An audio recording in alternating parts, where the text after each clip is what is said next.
जय नारायण जी। क्या नाम है आपका? मेरा नाम लखदीप सिंह जाडेजा है। कहाँ से हैं आप? गुजरात। आपके चारों हाथ पैर कैसे चले गए? क्या दुर्घटना हुई बताइए। ओ बिजली करंट से। हमारे यहाँ गुजरात में, मैं राजकोट में रहता हूँ, हाँ वहाँ देवी का उत्सव था। तो हम नीम के पेड़ पे चढ़े थे, 2 आदमी, देवी का झंडा लगाने के लिए। अच्छा। फिर बाद में स्टील का पाइप था, वो हवा के झोंके से झुक गया। तो बगल में 11 kV लाइन था, तो 5-6 फुट दूर से खींच लिया पाइप को। फिर हम बहुत देर तक चिपके रहे। बाद में मैं बेहोश हो गया। 20 दिन के बाद होश आया तो चारों कटे हुए हैं। अभी 10 महीना हुआ है मेरा, 25 दिन होया। 20 दिन से मेरा प्रैक्टिस चालू है। अभी तो मैं अपने दोनों पाँव से बैसाखी के सहारा चल सकता हूँ। तो आप जब देवी माँ का झंडा लगा रहे थे वृक्ष के ऊपर, हाँ, तो जो 11 kV की लाइन थी वो आपसे कितनी दूर थी? वो तो करीब हमसे 10-15 फुट दूर थी। तो उसने कैसे खींच लिया? वो क्या, हमारा जो हाथ में जो पाइप था ना, कौन सा पाइप? वो स्टील का पाइप था। आपके साथ? अच्छा, जिस पे झंडा लगा हुआ था। हाँ, झंडा लगाया था, वो स्टील का पाइप था। वो हम ऊपर चढ़े, वो 20 फुट लंबी थी पाइप। अच्छा। वो तो हम नीचे ऊंचे करते गए। फिर हवा का झोंका, पतली सी पाइप थी, इसलिए वो थोड़ा झुका पाइप। तो आपके हाथ में ही था वो पाइप? नहीं, हम 2 बंदे थे, दोनों के हाथ में था। तो उनको भी इतनी ही लगी? नहीं, वो तो वहीं पे डेथ हो गया। डेथ हो गई उनकी? डेथ हो गया। हम 2 थे, 2 में से एक डेथ हो गया और मेरा ये हाल हो गया। तो आप उसी समय बेहोश हो गए? हाँ, मेरे को तो पता ही नहीं था। हम बहुत देर तक चिपके रहे। फिर बाद में चिपके किसके साथ रहे? 11 kV के लाइन के साथ? कहाँ, ऊपर? नहीं, या हम नीम के पेड़ पे ही थे। ओ, नीम के पेड़ पे हमारा हाथ में जो पाइप था ना, हाँ वो पाइप 11 kV से टच हो गया। हाँ। और उस पावर और नीम का पेड़ हरा था, इसलिए अर्थिंग दोनों मिल गए, इसलिए हम पेड़ पे ही चिपके रहे। अच्छा।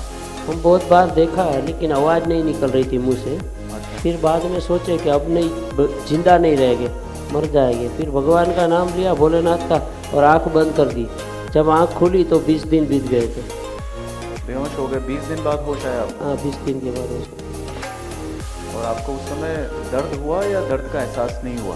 नहीं, दर्द और एहसास ऐसा तो मेरे को कुछ नहीं हुआ कि मेरे कट गए। देखा, ये दोनों का हाथ कट गए, कोई बात नहीं, कट गया तो भले कट गया, उससे कोई टेंशन नहीं लेगा।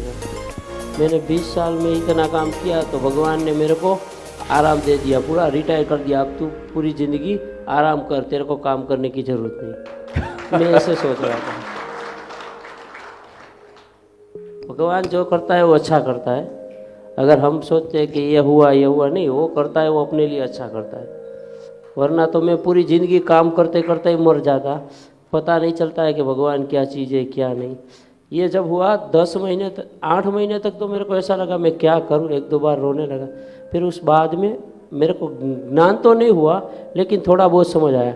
उस टाइम में मैंने एक बार गीता जी पढ़ी, एक बार रामायण पढ़ी, एक बार शिव पुराण पढ़ा, और एक बार देवी भागवत पढ़ा। उस टाइम में पढ़ा तो थोड़ा बहुत एहसास हुआ कि ये जो करने वाला वो भगवान खुद है, हम तो मात्र निमित्त हैं। आप कमाल करते हो भाई। तो मेरा कुछ कमाल नहीं, मेरे प्रभु की इच्छा है वो होता है। मैं तो अपने हिसाब से बोल भी नहीं पाता हूँ। आपका जो बायां पैर है वो घुटनों के ऊपर तक कट गया है? हाँ, ये घुटनों से ऊपर है बायां, और राइट है वो घुटनों से नीचे है। घुटनों से नीचे तक? अच्छा, ये हाथ जो दिख रहा है लेफ्ट, ये पूरा ऊपर तक कटा हुआ है? हाँ, वो भी घुटनों से ऊपर है। कोहनी से ऊपर तक? हाँ, कोहनी से ऊपर है, और ये कोहनी से नीचे है। अच्छा, ज़्यादा तकलीफ आपके बाएं भाग में ज़्यादा लगा है, दाएं में कम लगा है? हाँ, दाएं में कम। अच्छा, तो आप जब आपको लगा 20 दिन बाद कि मेरे चारों हाथ पैर नहीं हैं, तो निराशा, वेदना, तकलीफ, कष्ट, दुख, ये सब हुआ होगा ना? हाँ, वो थोड़ा दर्द होता था। वो जब साहब लोग ड्रेसिंग करते थे ना, ड्रेसिंग करने के बाद थोड़ा दर्द होता है, बाकी तो मेरे को कुछ नहीं होता था। नहीं, मन में तो निराशा के भाव आए नहीं होंगे? नहीं, मन पे ऐसा कुछ नहीं हुआ। कभी नहीं आए? नहीं, 20 दिन मेरे को 5-6-7 महीने तक मेरे को ऐसा कुछ लगा ही नहीं।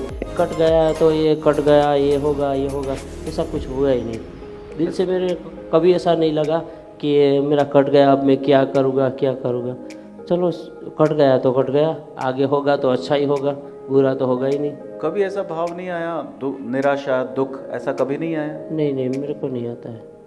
नहीं आता है? नहीं नहीं। यार ये संत महात्मा से भी आगे बढ़ गए हैं।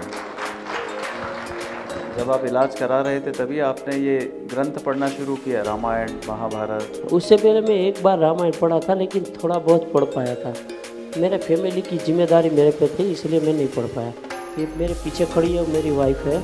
अच्छा भाभी जी, आइए पास आइए। उसका भी 5 साल पहले गले का 2 बार ऑपरेशन करवाया। इसको गले में कैंसर था। ओहो। इसलिए पूरा परिवार पहले से ऐसे हमारे पे थोड़ी थोड़ी तकलीफ आती है, तो हम इतने मजबूत हो गए कि ये तकलीफ तो हमको बहुत छोटी लग रही है। भाई साहब, कहना आसान है, लेकिन आपने तो अपने जीवन में इसको उतारा, इस ज्ञान को। ये ज्ञान पानी भरने चला जाता है जब अपने ऊपर आती है। जो ज्ञान आचरण में न हो वो ज्ञान किसी 2 कौड़ी का है, लेकिन आपने ज्ञान को अपने अंदर कैसे उतार लिया भाई। आप तो बहुत विशेष हो यार। आप, मैं जो सुनना चाहता था, मेरे कान आज तृप्त हो गए आपकी बातें सुन के, मेरी आत्मा तृप्त हो गई। नहीं सर, आपके भाव इतने कष्ट पाने के बाद भी जो इतने जीवन के प्रति आशान्वित हो, परमात्मा के प्रति इतनी भक्ति हो। मैंने बहुत लोगों को देखा है, आस्थावान लोगों को नास्तिक होते हुए देखा है। पत्नी चली गई, बच्चे चले गए, गीता फेंक दी, रामायण से कोसों दूर हो गए, मंदिर जाना बंद कर दिया, भगवान के प्रति रोष और क्रोध आने लगा। किसी का पैर हाथ चला गया तो जीवन भर कष्ट दुख पीड़ा सहते रहे, मन से, हृदय से, और इस प्रकार की अवस्था में आ गए कि जीते जी मर गए, वो वैसा जीवित लाश हो गए। आपके मन में ऐसे भाव नहीं आए? ये सैल्यूट टू यू। मैं यहाँ 22 दिन पहले आया, 25 दिन पहले आया। 3-4 दिन के मेरा नाप लिया पाँव का, हाथ का। फिर एक बार मैं लाइव में आया था। हाँ। मेरा 95% तो मेरा कॉन्फिडेंस था ही, लेकिन मैंने आपसे मुँह से जो भगवान का नाम सुना, जो वाणी सुने, वो मेरे दिल को चीर के पार हो गई। इसलिए मेरा जो हौसला है ना, वो 110% हो गया। अच्छा। कभी कभार मेरा दिमाग थोड़ा गर्म मिजाज है। हाँ। तो मैं घर पे भी गर्म नहीं हो जाता हूँ, कहीं किसी पे भी गर्मी हो जाती है। लेकिन मैंने यहाँ आके एक देखा, अगर कोई बोल रहा है भगवान को देखना है तो आप तुरंत नारायण सेवा संस्था में चले जाओ, या हर आदमी, हर बंदे में आपको भगवान श्री नारायण या श्री कृष्ण ही दिखाई देंगे। कोई भी मुसीबत हो, किसी को बोलो, मुँह से स्माइली टपकती है, कोई कभी गुस्सा नहीं करता। आज मेरा यहाँ 25 दिन हो गया, मैंने आज तक किसी को ऐसा नहीं देखा कि कोई गर्मी पकड़ लिया। एक बार बोला, 10 बार बोलो, स्माइली देता है। मैं नारायण सेवा संस्था का खूब खूब धन्यवाद करना चाहता हूँ। आपके उत्साह को, आपके जीवन के प्रति आपके भाव को, आपके उच्च स्तर के विचारों को देखकर, सुनकर और आपकी स्थिति को देखकर मुझे प्रतीत होता है कि जो किताबों में लिखा है वो सब हम हाथ पांव नाक कान जो अंग प्रत्यंग हम लेकर बड़े हुए, उसे देखकर हम शायद कुछ सीख पाएँ या नहीं सीख पाएँ, लेकिन उन किताबों का पूरा निचोड़ मर्म इन्होंने अपने अंदर आसानी से उतार लिया है। बहुत मुश्किल होता है, कहते हैं ना, अपनी प्यास लगी तो सोचा है मुझ पर अन्याय बड़ा, पर मुड़कर देखा तो था भूखा भी व्यक्ति खड़ा। जब अपने ऊपर बीतती है वो क्या जाने पीर पराई, जिसके पैर न फटी बिवाई। जब अपने ऊपर बीतती है तो पता लगता है कि वास्तविकता में ज्ञान कहाँ है। ये ज्ञान इस प्रकार से इनको देखता हूँ और मेरे पिता को देखता हूँ तो कोई दोनों में अंतर मुझे दिख नहीं रहा। आज से 13 साल पहले मेरा एक लड़का था, हम अहमदाबाद एपोलो हॉस्पिटल में एडमिट किया। तो 1 महीना 10 दिन के बाद शाम को 5 बजे डॉक्टर बोला, मेरे को बोला आपका लड़का सीरियस है। मैंने उसे वही जवाब दिया, सर आपने अभी तक जितना मेहनत किया उसके लिए थैंक्स, आगे हो सके उतना हेल्प कीजिए, उसके लिए धन्यवाद। तो वो साहब बोले, उसने दोनों डॉक्टर ने मिलकर मेरे को गले से लगा लिया। बोला हमारी कैरियर में आज तक ऐसा बंदा नहीं देखा कि हम किसी को बोलते हैं कि आपका जो पेशेंट है आपका पापा या लड़का है, वो अभी डेथ होने वाला है, ऐसा सीरियस कंडीशन बोलते हैं तो कोई गिरेबान पकड़ रहा है, कोई उल्टा सुल्टा बोलता है। लेकिन आपने तो ऐसा बोल दिया कि हमारा दिल जीत लिया। बोला आपका लड़का नहीं, ये लड़का हमारा है। फिर वो आधे घंटे के बाद बोला आई एम सॉरी। मैं बोला कोई बात नहीं, चला गया। फिर वो लड़का गुजर गया। ओहो।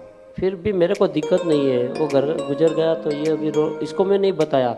5:30 बजे गुजर गया, मैं रात को 9 बजे इसको बताया चलो राजकोट जाना है। तो बोला क्या बोला, मेरा काना गुजर गया। मैं बोला नहीं यहाँ नहीं रोते। फिर ये तो रोने लगी। मैं बोला रोते नहीं। फिर इसको समझाया, फिर नहीं समझी तो मैंने डांट दिया, अगर चुप हो जा वरना एक चाटा लगा दूँगा। फिर इसको बिठा दिया गाड़ी में और उसके बच्चे को गोद में दिया, ये रोने लगा। फिर भी मैं आँख से एक भी आंसू नहीं आए। नहीं आया? नहीं, एक भी नहीं आया। क्यों नहीं और आया? मेरे नहीं, जो मेरा नहीं था तो मेरे पास काहे रहेगा। परमात्मा ना था, उसने दिया, फिर उसने ले लिया, तो हमारा कुछ भी नहीं है। हम क्या करेंगे? अगर ये शरीर छोड़ जाओ, जैसा हम लोग कपड़े चेंज करते हैं, इसके अंदर भगवान है, तो भगवान भी ये कपड़े छोड़ के दूसरे कपड़े धारण करें। मानो ये शरीर छोड़ के दूसरे शरीर पे जाते हैं, हमारा कुछ है नहीं। भगवान श्री कृष्ण अर्जुन को बोल रहे तू क्या लेके आया था, क्या लेके जाएगा, तेरा क्या है। आज कल किसी और का था, आज तेरा है, कल किसी और का हो जाएगा। कल किसी और का होगा। हम यही सोचते हैं। ये तो मेरे जीवन की पहली अभूतपूर्व घटना है आज के दिन की। मैं जीवन भर आपको भूल नहीं पाऊंगा। और ऐसा मजबूत गीता ज्ञान को जीवन में उतारने वाला व्यक्ति मैंने देखा नहीं। मैं आपको देख रहा हूँ, मेरी आंखें और पवित्र हो रही है। धन्यवाद भैया।